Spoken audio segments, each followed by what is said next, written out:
Hi, I'm Dr. Fout from Bexley Seabury Seminary, and I wanted to share some of my thoughts tonight about the GOEs in order to help you prepare to do your best on them when they're coming up next month. I've worked with the GOEs in various capacities over the years. I took them. That was back quite some time ago now. We were still working by lamplight and quill and scroll. But there's been a continuity, though, too. I've also worked with the Board of Examining Chaplains to assess the GOEs that have come in. And over the last 8 years, I've been working with students to help prepare them to take the GOEs. So I've seen some of the ups and downs of the GOEs, heard some good experiences and bad experiences. And so this is part of sharing some reflection with you about that, to encourage you and to help you prepare for them. First of all, increasingly, I'm really convinced that one of the major tasks that you have before you is simply to not freak out about the GOEs. It's really important. There's a lot of anxiety and stress around them. I know that there's, sometimes they can feel very sinister. Manage your stress, manage your anxiety.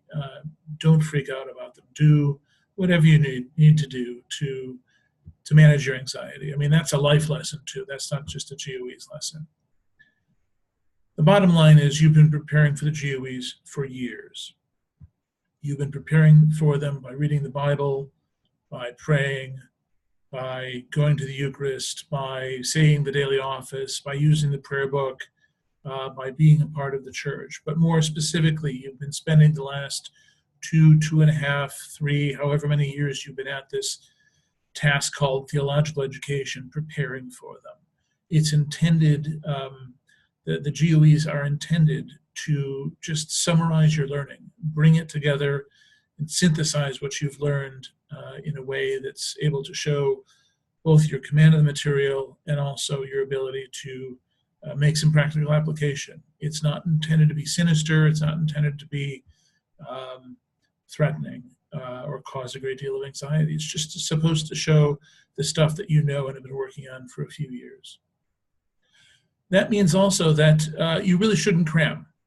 Feel free to, whatever you've been using in seminary, whatever you're familiar with, skim through it, maybe lightly reread a few sections or something. But don't cram. Don't feel that, especially, don't feel that you need to go out and read 3 or 4 more books in each area before the exams, before the GOEs. You don't have time. You probably don't have the stamina. But more than that, you really shouldn't be causing yourself that kind of anxiety about it.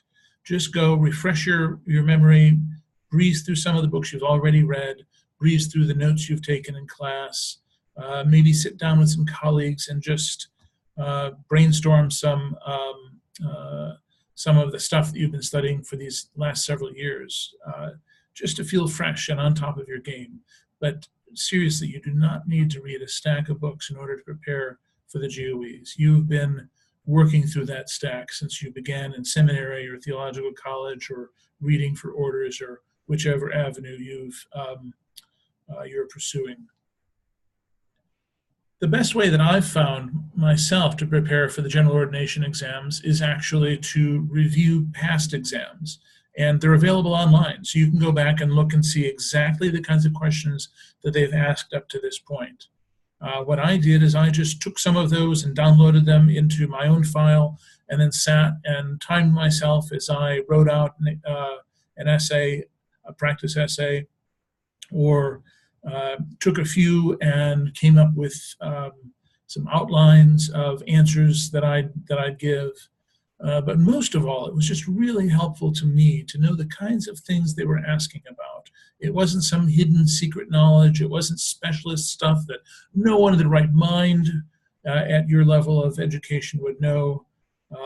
Or perhaps, if we're honest, our anxiety tells us that everyone else knows except me. They are not those kinds of questions. They're not intended to be. And so, again, I would encourage you to look at previous general ordination exams, work through them, maybe with some friends.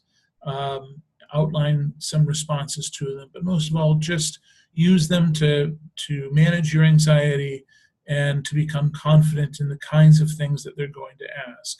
Of course, I want to be clear, they don't ask previous year's questions in this year's exam. That's not what it's about. It's more a matter of just getting a sense of what to expect, what kinds of questions to expect. Also, again, this is just reinforcing what I've been saying. Manage your stress and anxiety beforehand. Don't let it be a surprise to you. And part of what that means is, maybe the night before the exams, you go to a movie, or maybe you go hang out with some friends. Maybe you get to bed early and try to get a really great night's sleep. Make sure that your family, your friends, everyone in your church or whatever systems you're a part of, let them know what you're doing and how they can be present for you during that exam. How are you going to manage your anxiety and stress? And then when you're done, have a big celebration. If you have childcare responsibilities, make sure that those are taken care of. Make sure that you have some time in the evening of each exam to just recreate on your own. Again, whether that's by yourself, watching an old movie, hanging out with friends or with your family or what have you. But just take care of yourself during these times. Now, the exam is run over 3 days with a day off. It might be tempting to schedule something in that day off. I would encourage you to take that very seriously as a day off. Go for a walk, work out, go for a bicycle ride if you're in the sort of climate where you can do that. Sing or cook. Again, catch up with friends, have a drink, whatever you need to do in order to relax and let go of the previous 2 days worth of work and prepare for that third and final day. That's really important. Again, it's just a matter of being aware of your stress level, your anxiety, and accounting for that, and making sure that other people know what you're going through and can also be present for you. Now, the exams themselves are 6 essay questions. Each one's intended to be answered in an essay of about 1,000 words. So you're not writing a term paper. You're certainly not writing a publishable essay. You're not, 1,000 words is very manageable. If you're writing 250 words per page, that's only 4 pages, double spaced at the most. And actually, the secret is that each question is devised by those who create the test. Each one is devised to be answered in 2 hours, but 3.5 hours are budgeted for you to formulate and compose your response. So responses are open source. That means that books and electronic media like CDs, if you have the right brain or whatever the current form is of that, the Bible on CD, you can also use the internet. And so you don't even need to sort of cram everything into your memory so that you can instantly recall at a moment everything. You can do a little bit of light research as a part of your response and access whatever sorts of materials you need. What that means then is twofold. First of all, take some time beforehand to gather your resources nearby. So if you want to have,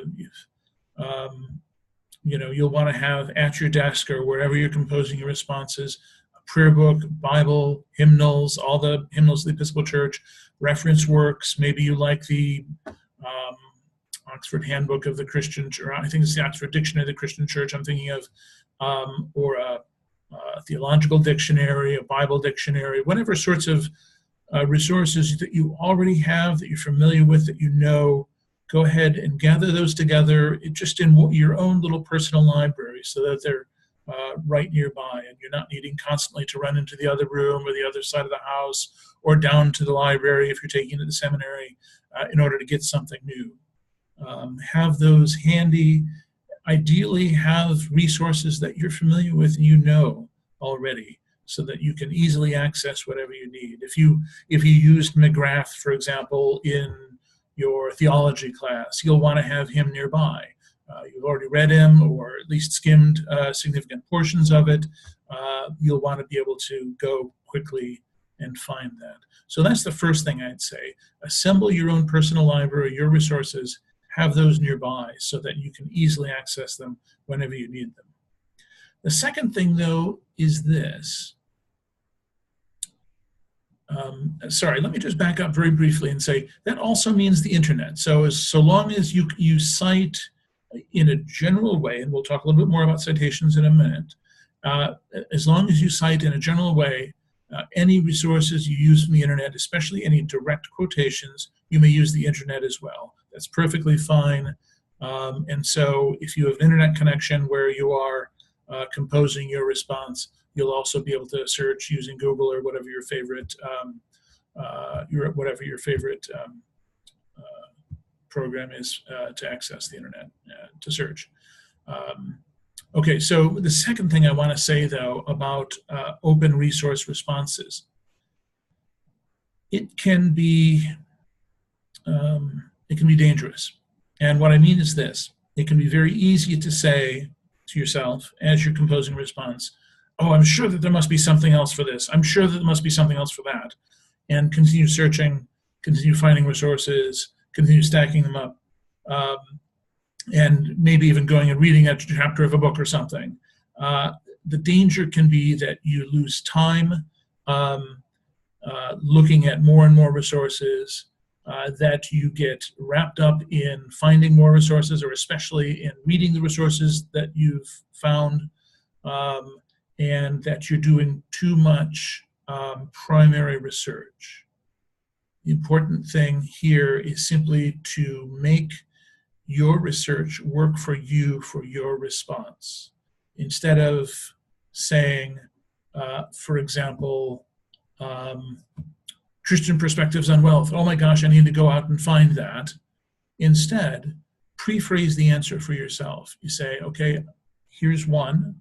So I'd like to look and find a resource about that. Here's another one. I'm going to go and find a resource about that then. Instead of saying, I don't know enough about this, I need to go and find a bunch more. We'll talk a little bit more in a few minutes about Christian attitudes towards wealth. That's one of the sample questions we'll be looking at. But I use that just as an example here. Make your research work for you. You're responding to the question, not whichever resource you find. So trust in what you have and use it. Make good use of that. So let's plunge on then to some general strategies for responding to the question. The first is, this is really elementary, and yet this is also really, really crucial. Read the entire question. I'll say that one more time. Read the entire question. Be clear what it's asking, because it's critical that you respond to the question that is being asked. Don't respond to the question you wish had been asked. Don't respond to the question that you suspect might have actually been asked, but you don't know because you didn't read all the way through. Don't respond to the first part of the question that gave you a really brilliant idea and you wanted to go off and write your essay. Read the whole question and respond to that. Take a moment to make sure that you understand what is being asked before you think of a response. But then secondly, notice the parts of a question. Does the question have one part, two parts, three parts? Here's the thing. If the question has three parts, you can't meatloaf it, right? 2 out of 3 is not good enough for the GOEs. If it has the question has 3 parts, you want to make sure that you respond to all 3 parts. That's absolutely critical. That will be very clear in the rubric that they give you. The people who are assessing your response will have that in mind and be looking for that. Are they able to speak to all 3 or 4 parts of the question, what have you? Sometimes it's just 1, sometimes it's 2, but just make sure to notice all the parts of the question. At the same time, you also want to look and notice whether the question is specifically asking for one part of the question which might be larger than another, or should they be about the same? In 1,000 words, if there's a 4-part question and there's no guidance given, or if it says, that everything should be even, 4 sections of about 250 words, obviously is exactly correct. If it's a 3-part and the first asks for 700 words and you're meant to have 150 responses in the second and third part, then again, pay attention to that. They're giving you a clue as to the level of detail and depth that they're expecting in your response for each of those questions. You can't go as deeply in a 150-word section as you would in a 700-word section.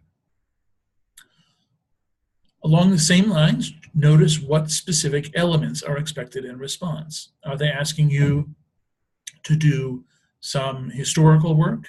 Are they asking you to come up with a Bible study? Are they asking you to take a perspective on something? What exactly is being asked? And once you determine what all those specific elements are, make sure to include all of them. This is actually just another way of restating points 1 and 2. But again, it's worth re-emphasizing. Pay attention to the specific elements that are expected. Likewise, fourthly, one way I put it is that you should pay attention to the verbs that a question uses. Are they asking for a pastoral response to a particular person or group? So, respond to these people? Or is the verb something like explore or set out? In other words, are they just asking for you to briefly explore a topic in its own terms?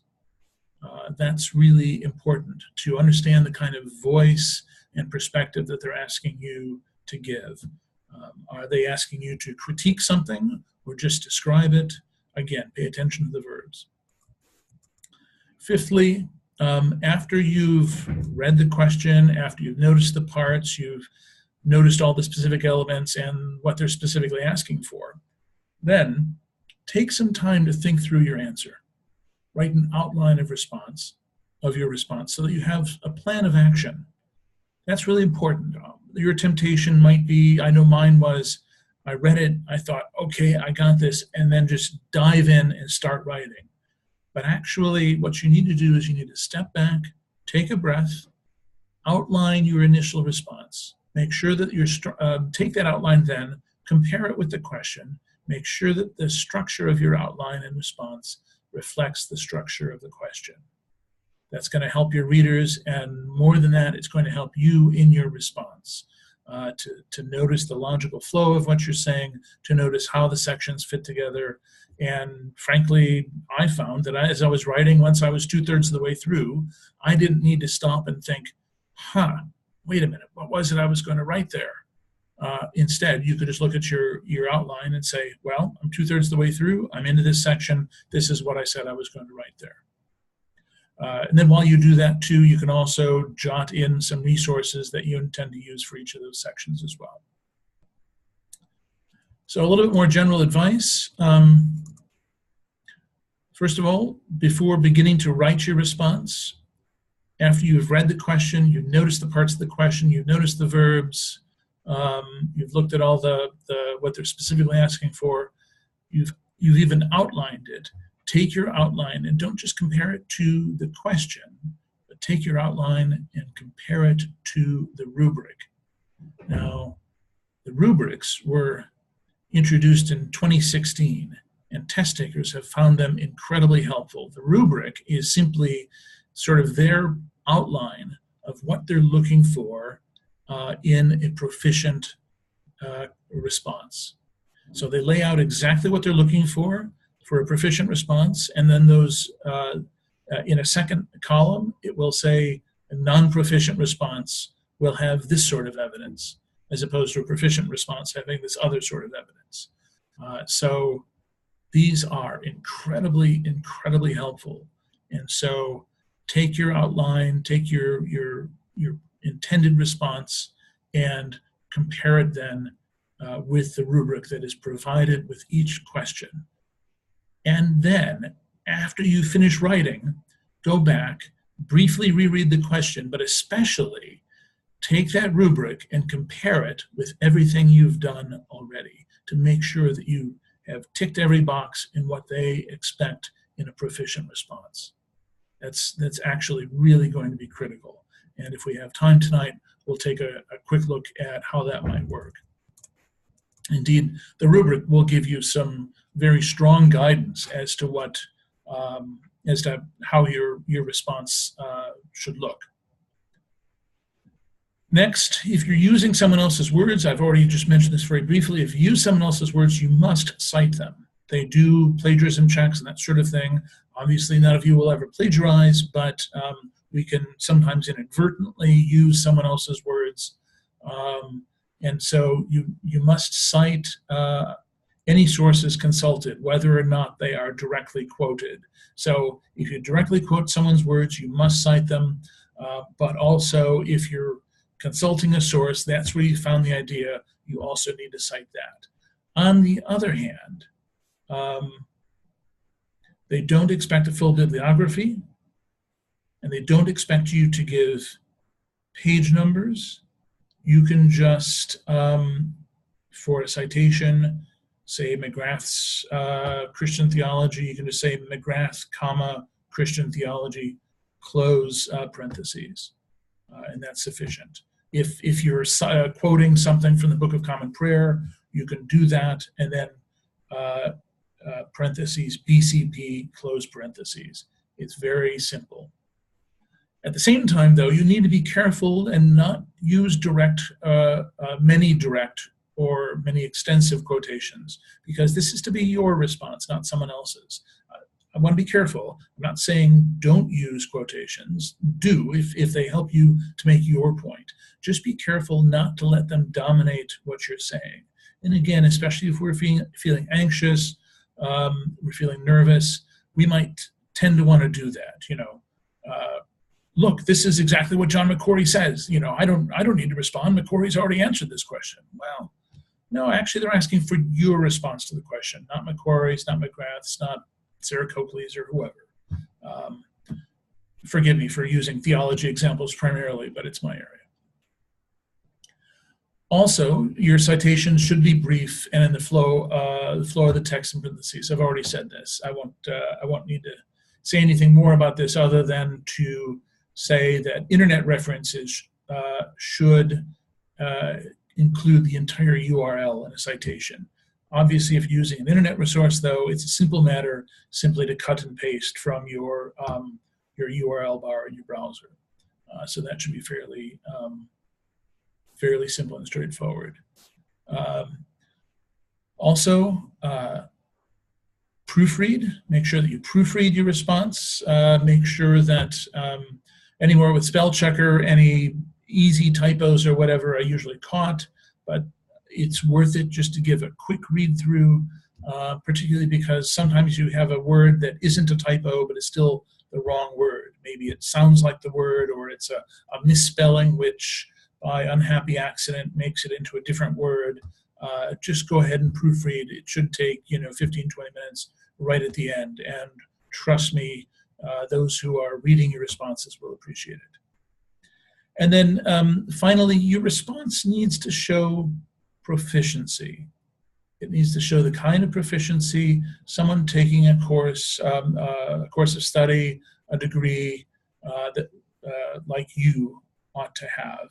Whatever your course of preparation, it's meant simply to show the proficiency that you would have, someone heading into a first year in ministry. That means, really importantly, this isn't a scholarly paper. It's not a dissertation. It's not a term paper for a class. It doesn't need to be overly technical, and it's probably going to be less detailed than any other term paper you've written for seminary. Don't use jargon. Write in a clear, straightforward, accessible style. And in fact, this matter of proficiency is important to bear in mind, in part simply because, again, you're intended to show your proficiency at the level that you've been studying. I've heard many, many stories, and I know, and they almost sound apocryphal, except that I know a couple of people for whom it happened. You'll often hear stories of people who have PhDs in a given area who failed to sustain or failed to show proficiency in an area. Now, on one level, that's utterly ridiculous. I had a colleague in seminary who had a PhD in New Testament from Princeton. I mean, this is not a backwater or second tier sort of school. Clearly, he had proficiency in biblical studies, and yet, sure enough, he failed to sustain his biblical studies GEO section. But what that means is not that the GEOs are hopelessly flawed and even a PhD can't do it. Just the opposite. The GEOs are intended to show proficiency at the level at which you have been studying, and not at the highly technical, scholarly level that a PhD has been trained at. Someone who has a PhD learns a lot more vocabulary, knows a great deal of background information and resources that most of us in seminary don't get. And it's always tempting in a situation like that, not just Bible, but theology and all of that, history, to bring in more and more and not quite get the level and scope that they're looking for in the GEOs. So again, I tell you that story to ease your anxiety, simply to say, they're not expecting you to have a PhD, to be breaking new ground, to be writing a scholarly paper, to be writing a term paper. It's simply a 1,000-word response on each of these areas. And you've been training and studying for this for years. Now, the Board of Examining Chaplains gives some specific guidance as to what proficient GEO answers will show. And so they should show, first of all, perception and analysis of the issues. So you don't need to be at the absolute cutting edge of knowledge about the given issues, but you do need to show perception of it. You have an understanding of it, and analysis. You can go into some depth on that issue.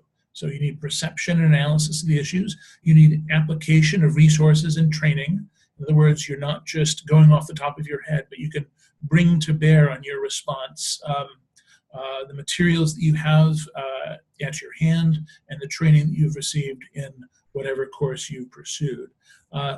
Thirdly, it needs to show demonstration of knowledge and pastoral sensitivity. And so you need both to be knowledgeable about an issue, to bring to bear the formal education you've had, but also to show pastoral sensitivity, understanding that there is a rhetorical element involved as well. And then fourthly, you need to be able to articulate your view in a matter. That's, you need not just to be able to, unless the question is specifically asking it, you need to be able to do more than just say, people believe a lot of different things on this. You need to be able instead to articulate a particular view, to show the basis of that judgment in the exam, and to do so in a way that shows pastoral sensitivity and knowledge and awareness of the issues. Now, these responses should be clear, concise, accurate, and you should be able to make some coherent argument about what it is that you're saying. There are four things that are considered weaknesses, which would be the basis of a not proficient. So these would include factual error. You can't just say that in the 17th century, Henry VIII beheaded 12 women and started the Anglican Church. Very nearly every specific of that statement that I made is a factual error. You simply can't do that. You have to, make some basic factual statements which are accurate.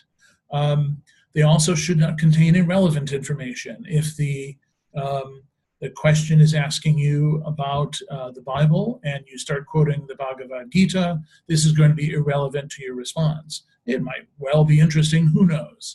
But it will not be relevant to what you're trying to say. Thirdly, fallacious reasoning. And therefore, we ought never to use Rite One services in church because the elves that live in my television told me so is a very spurious form of reasoning. You might well want to support that sort of that sort of a statement, but you will need to muster some relevant information and some sound reasoning in order to support that statement. And then finally, unfounded opinion is the fourth element, which is considered a weakness in GOE responses. Unfounded opinion here, again, has to do not with articulating your view in light of evidence and information in a way which is pastorally sensitive. That would be a very good response. This is specifically unfounded opinion. Well, in fact, I think the Anglican Church in Australia is not Anglican and ought to be kicked out of the communion. Why? Because they're in Australia, and Australians ought to be held in suspicion. Well, this is, believe me, an entirely discreditable opinion, but also completely unfounded on anything like fact, sound judgment, or logical argument. So again, that would be justly deemed non-proficient.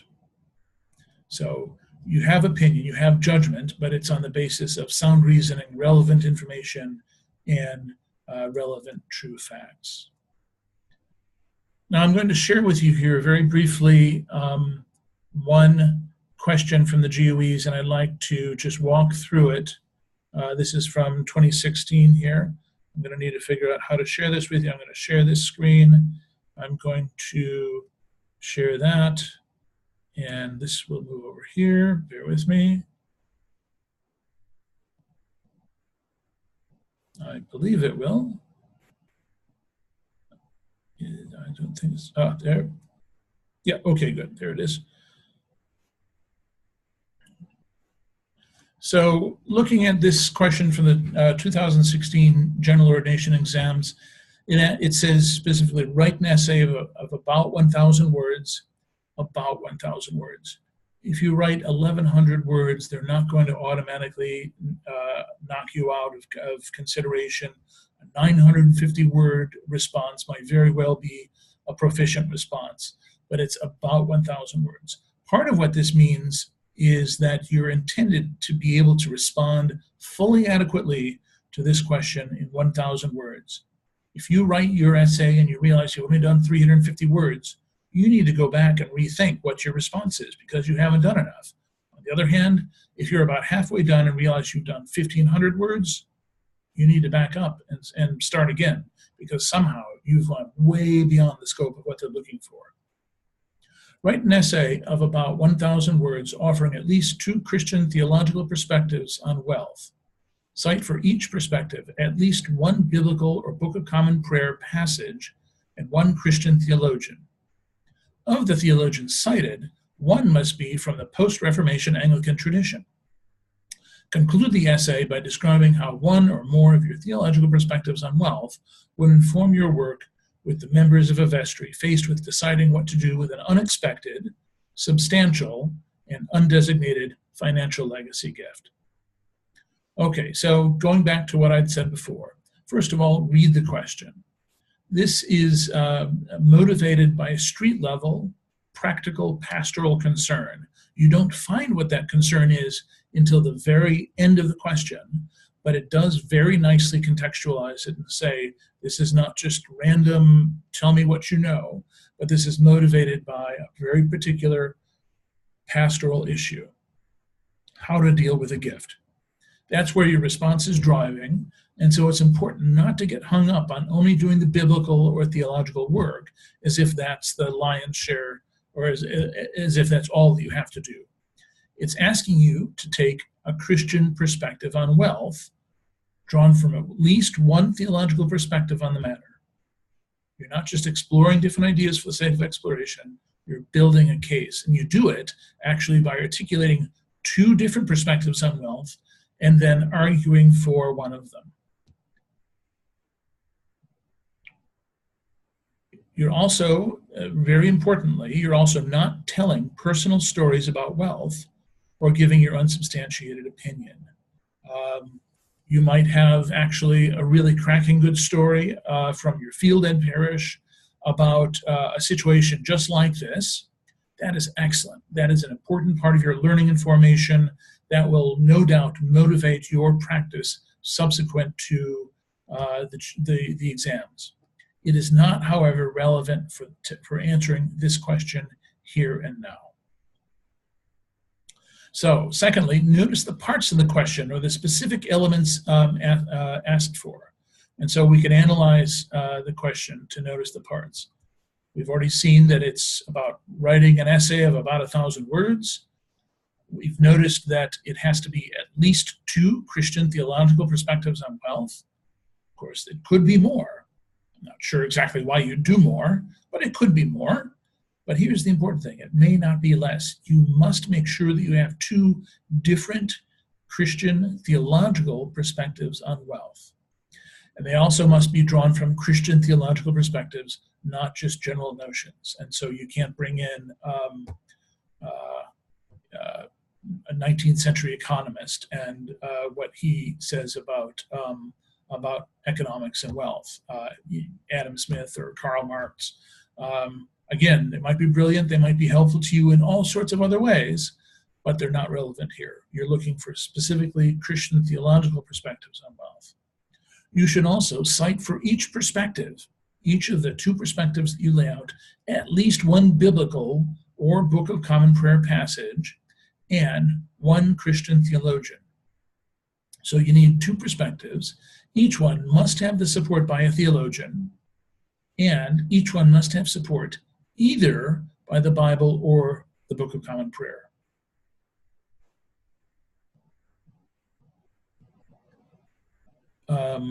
Okay, so, and you can of course have multiple references from the Book of Common Prayer or the Bible.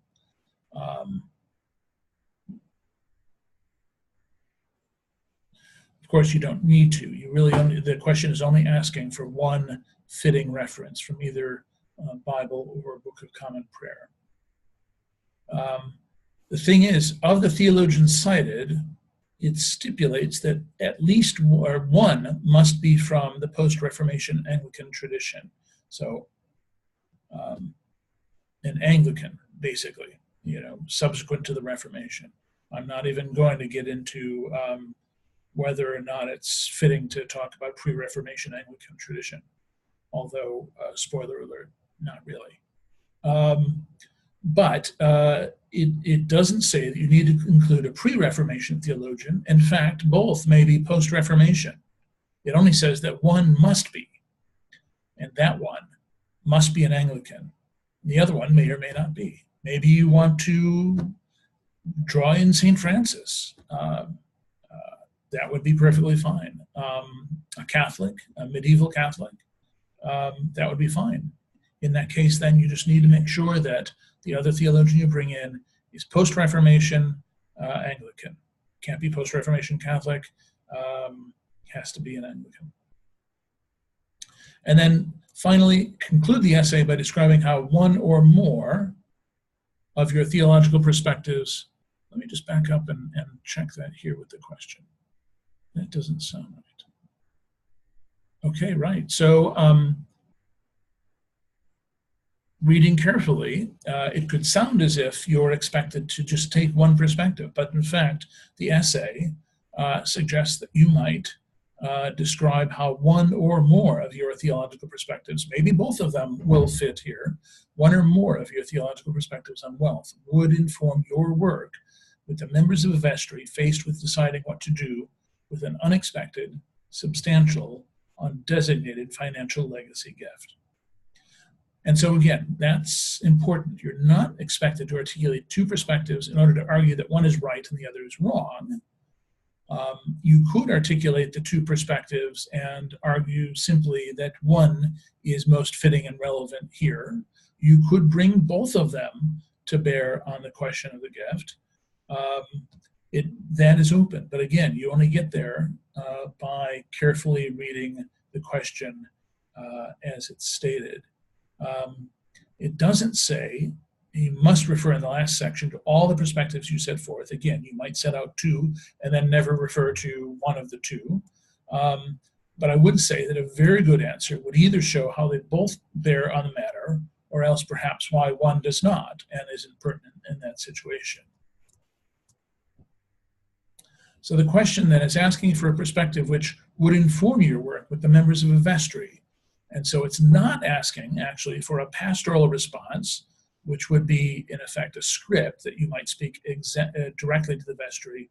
Instead, it's asking you to lay bare what your own thinking is on the matter and how you would approach it in your own thinking and practice in approaching the vestry and processing this matter. It's a pastoral response, yes, but it's not a pastoral response in the sense that you need to write, in effect, a script of what you would be saying to the people in your vestry. An effective response to this question will have two major sections. The first section is going to set out the two perspectives with biblical and theological support. The second section will discuss how those might relate to a pastoral situation. And so on that basis, it seems like probably the first of the two sections should be about twice as long as the second, giving a fair account of the two perspectives. And it's important that you give roughly equal treatment to both of the perspectives. On that basis, then, you might come up with an outline that looks like what I have here. First of all, the first section, you're going to look at two perspectives on wealth with all the relevant elements, mustering at least two theologians, mustering biblical or prayer book resources for support. And, you might do 300, 350 words on each of those. And then finally bringing those to bear on your pastoral situation. You might want to write another 300 to 350 words there. So formally, two sections of your response. The first one might be roughly twice as long as the second one. So there are some further resources here that I've suggested. There are some suggestions and tips on the Board of Examining Chaplains website, which should be helpful. There's some more information about the exam itself. There's some general guidance for writing essay exams, and then some further guidance on taking the GEOs themselves. I'm going to stop this sharing here, and I'm going to then share one more thing with you just before we close. I just need to find this, pardon me. Here we go. I'm going to share that screen. Now, I wanted to share this with you. This is from last year's exam, partly just to show you how the rubrics work and how they are your friends. I am, however, blinder than most, and so I'm going to make this readable for me. Well, that's better anyway. So there we go. This is set 2 from last year's GEOs. This is the church history question. Now, so this has two sections. Very importantly, here it's part A and part B. Importantly, they've given you a very strong clue as to, not even a clue, it's just instructed you, in fact, about how long each of the sections ought to be. Your essay is going to be about 1,000 words. Part A should be about 700 words. And then part B should be about 300 words. And there's your 1,000 words. So if you get hung up on part A and you write 1,200 words, you've gone a little over. You really need to pare back what you've done. If you only have 100 words for part B, you need to stop and think, wait a minute, I need to write a little bit more. They're looking for 300 words. So in the first, you're taking one of 5 documents, creedal documents from various periods in church history. You need to identify an important Christian doctrine which is articulated in it, explain the circumstances in church and society at the time that resulted in the articulation of that doctrine. And so you see here 2 from the 19th century, 2 from the 16th century, and 1 from the 4th century. So you take and analyze that in terms of the social, historical context of those documents, and in using one particular doctrine which is articulated in that document. And then in the second, you simply explain how the chosen document and its implications are still important and possibly controversial today, especially in times of stress in the interaction between Christianity and civil society. Now, we could go back through each step that I've used with the last question that we've looked at, but instead what I wanted to do was orient you here to the rubric which will be used to assess your response. And again, just to be utterly clear, this rubric is included in the exam. You will have complete access to this, and it will show you exactly what they're looking for. So first of all, over here on the left-hand side, under criteria, they have, first of all, identifies doctrine, second of all, historical context, third, contemporary application, and that's it. So they have 3 criteria. So basically, they're giving you a very strong clue that they're looking for 3 particular things in your response. You might well include other information. These 3 elements must be included in your response. So identifies doctrine. A proficient response will identify and accurately describe at least one important doctrine enunciated or addressed definitively in one of the five documents. Again, this is only spelling out clearly what is being asked for in the question. A not proficient response will not identify an important doctrine, or the doctrine is not accurately described from one of the 5 documents. That's fairly straightforward. And so you've composed your response. You want to go back and look at it. You wanted to say, okay, I want to make sure, what do I do? I identify the doctrine. Is it accurately described? Does it come from one of those 5 documents? Again, that's fairly straightforward. Secondly, historical context. A proficient response will provide the relevant historical context that explains why the selected doctrine in the chosen document emerged at that point in history to address the issues. Now, a not proficient response would provide no relevant historical context, or it would provide an insufficient, inaccurate, or irrelevant account to explain why the selected doctrine in the chosen document emerged at that point in history to address the issues. Again, so you need the relevant historical context, and you also need to explain why it emerged at that particular time. Those are 2 elements of the historical context criterion in responding to this question. And then thirdly, under contemporary application, the answer explains, a proficient response will explain why and how the document is still relevant, and or it doesn't need to be either one. It could still be controversial, it could still be relevant only, but either or relevant, controversial today, and provides evidence of this from situations and issues. And indeed, I just want to be careful here to stress, this is not even the interaction among Christians in the church, but it's the interaction between Christianity and civil society. So you'll want to be careful in your response to make sure that's the particular perspective you're looking at. An insufficient or not proficient response to the contemporary application element would give an incomplete or unconvincing explanation of why and how the document is still relevant and or controversial today, and or evidence of this from the contemporary scene is missing, weak, or irrelevant. And again, we just see that there are 2 aspects to this element of the question. Both of them need to be addressed. Again, this is a question that you cannot meatloaf. You need all 3 criteria. They all must be satisfied. You can't do 2 out of 3. They all must be satisfied in order for your question to be proficient.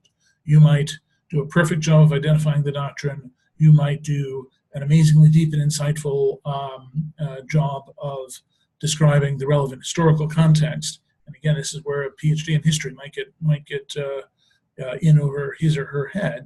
But then if you don't do sufficient work in contemporary application, that won't be proficient. So I did this partly just to orient you to the rubric and what it looks like, partly just to lower your anxiety about that, because I mean, they lay out here everything that they're going to be looking for, and then partly also just to give you some guidance as to how the rubric itself might give some very strong guidance to how you would respond to the question being asked. So I hope that's helpful. All the test takers who have that I've spoken with since 2016, when they 2015, I believe it was. No, it was 16. This will now be the third year, but you're taking the GOEs in 2018. Each of these last 2 years, each of the test takers that I've spoken with really appreciated the rubric. There's no mystification. There's no, I'm not sure exactly what they're asking for in this question, because in fact they lay it out right here in great detail. This is precisely what they're looking for. This is what you're going to be marked on. Do you have that or do you not? It's as simple as that. And again, each of you has been studying for years for this, has been reading or taking your course of studies to prepare for this. You're all in a place where this should just be a matter of showing your strength. To get there, I would encourage you, first of all, between now and then, assemble your library, let people know what you're going through, have them pray for you, with you. Just know that you're going to be anxious and stressed about it, and build that into your work up to it, your time during it, and then afterwards have a celebration. And then when you're in the day, pay attention to the questions, how they're being asked, what they're asking for, what are the different parts of them, what are the expectations in each question, and especially pay attention to the rubric. It's going to give you some very substantial clues as to exactly what they're looking for. It takes away the mystery. It's then, as soon as you know what they're looking for, as soon as you are able to write out your outline and compose your answer, do just a little bit of research, then you're off to the races. You've got your response, 1,000 words, no more than that, and it'll be fine. So I hope this has been helpful. In the document that I've sent out, my email address is on there. If you have any questions from anything I've said tonight, if you have anything else you'd like to pick up, please email me. Don't hesitate. Let me know, and I'll be happy to respond as I can. I hope this has been helpful, and may God bless you as you undertake the GOEs and in everything that comes after that as well. Take care.